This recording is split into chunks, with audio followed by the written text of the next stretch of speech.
جو تیری بیٹی کو خوبصورت سمجھ کے اس کے ساتھ نکاح کرنا چاہے اسے بیٹی نہ دینا۔ حضرت جی کیوں؟ فرمایا حسن تو تھوڑے دن کے بعد ختم ہو جائے گا، پھر وہ اس کی قدر نہیں کرے گا، وہ تو کہیں اور منہ مارتا پھرے گا۔ حضرت ابوبکر شبلی رحمت اللہ تعالیٰ علیہ کی بیٹی خوبصورت تھی، ایک نوجوان کہنے لگا میرا نکاح کر دیں۔ آپ فرمانے لگے پتر تو 1 مہینے کے بعد آنا، کر دوں گا۔ بڑی موٹی تازی خوبصورت صاحبزادی، تو حضرت نے اسے دوائی کھلائی، اسے پخانے لگ گئے، جو پخانہ کرتی ایک مٹکے میں سنبھال دیتے۔ تھوڑا وقت گزرا تو وہ ہڈیوں کا پنجر بن گئی، مہینے بھر میں دست اتنے آئے کہ کمزور ہو گئی۔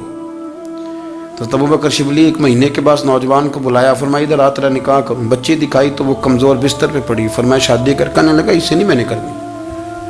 فرمایا یہ وہی ہے؟ کہنے لگا جی نہیں۔ فرمایا تو کہتا تھا مجھے عشق ہے، کدھر گیا تیرا عشق؟ کہنے لگا حضرت صاحب آپ کیسی بات کر رہے ہیں؟ فرمایا ادھر آ۔ پھر وہ مٹکا جس میں گند رکھا تھا وہاں لے گئے، فرمانے لگے تیرا اس کے ساتھ عشق تھا، یہ ہے تیرا عشق۔ فرمایا اچھا تو میں 4 دن روٹی کھلاؤں گا پھر تندرست ہو جائے گی، لیکن میں دیکھنا چاہتا تھا کہ تو میری بیٹی سے پیار کرتا ہے یا اس کے چہرے پہ آنے والی کچھ وقت کے لیے سرخی سے پیار کرتا ہے، اس لالی سے پیار کرتا ہے جو جوانی کے وقت بچوں اور بچیوں پہ آتی ہے۔ کس چیز کے دل دادا؟ یعنی کیا مطلب؟ نفس کی غلامی؟